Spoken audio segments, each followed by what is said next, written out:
Hello, y'all. This is Sergeant O, coming at you with an important message. You know what I find unbelievable? The same people who preach about tolerance, unity, and democracy are the ones turning around and labeling anyone who disagrees with them as fascists. Gavin Newsom looks into the camera and calls hardworking Americans, parents, veterans, small business owners fascists simply because we stand up for what we believe in.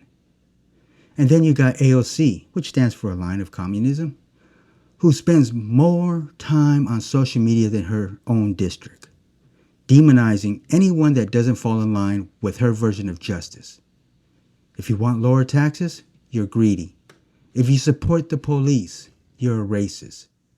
If you believe in free speech, suddenly you're dangerous.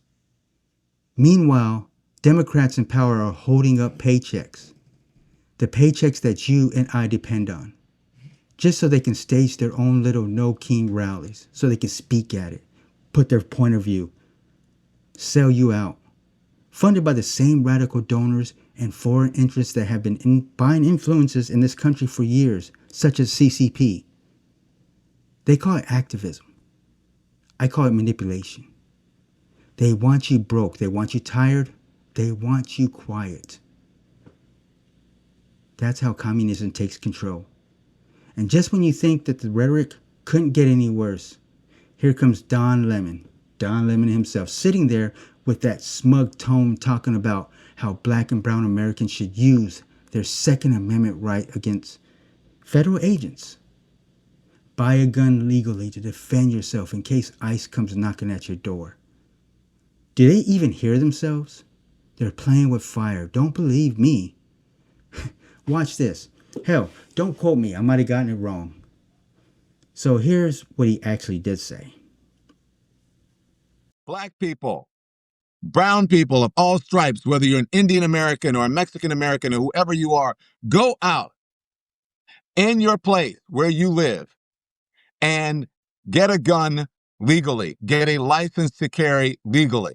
Because when you have people knocking on your door and taking you away,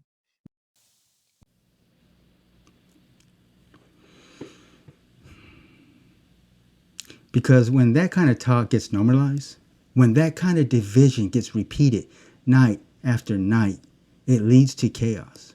It leads to fear. And when something tragic happens, when a little Girl Scout shows up selling cookies at the wrong house and gets shot, they'll point their fingers at Trump. They'll point their fingers at conservatives. They'll point their fingers at the Second Amendment. Anyone but themselves. But the truth, the sad thing is, the truth, it's not Trump's fault. It's not MAGA's fault. It's not conservatives' fault. But the only thing they have accomplished with all this rhetoric, the only thing that we saw, have we seen, and here's the proof for y'all. This is important. Listen to me on this. The only thing they've accomplished with this rhetoric is taking away this little girl's father.